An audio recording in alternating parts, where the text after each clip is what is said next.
नेकपा एमाले जस्तो पार्टी जसले अघि मैले भनेका राष्ट्रियता, लोकतन्त्र, जनजीविका, सामाजिक प्रश्नहरू, विकासका प्रश्न, सुशासनका प्रश्न आदिलाई र बाह्य सम्बन्धलाई पनि सन्तुलित र उपयुक्त ढङ्गले अगाडि बढाएर राष्ट्रिय हितको रक्षा र सम्वर्धन गर्न सक्दछ, राष्ट्रिय हितलाई अगाडि बढाउन सक्दछ। त्यो भनेको एमालेको सरकार।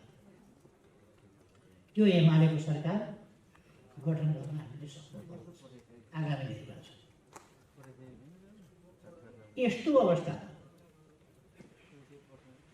यो प्रशिक्षण कार्यक्रमको आयोजना भएको छ।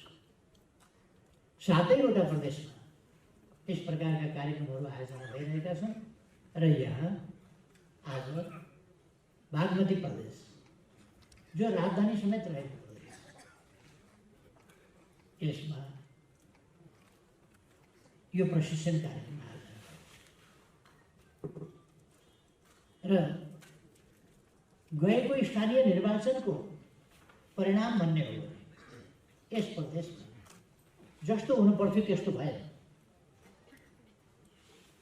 कसको कारणले भन्दा हाम्रो आफ्नै कारणले भएन। म कमरेडहरूलाई इमान्दार भएर सोच्न आग्रह गर्न चाहन्छु। कति इमान्दारताका साथ, कति आफूलाई काममा केन्द्रित गरेर हामीले सोच्यौँ र व्यवहार गर्यौँ। हामीले सोच्न जरुरी छ। हामी सामान्य नागरिक मात्रै होइन, सामान्य नागरिकका आफ्ना जीविकाका सवालहरू हुन्छन्। आफ्ना जीविकाका सवालमा मानिस सीमित भएको हुन सक्छ, परिवारका सवालहरूमा सीमित भएको हुन सक्दछ, आफ्नो र पारिवारिक उन्नति प्रगतिमा सीमित भएको हुन सक्दछ। तर हामी त्योभन्दा बढी देशको परिवर्तन र रूपान्तरणप्रति प्रतिबद्ध छौँ।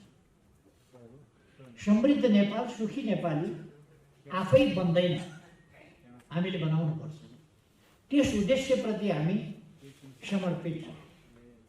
त्यसो भएर आम मानिसको भन्दा हाम्रो फरक पृथक जिम्मेवारी छ।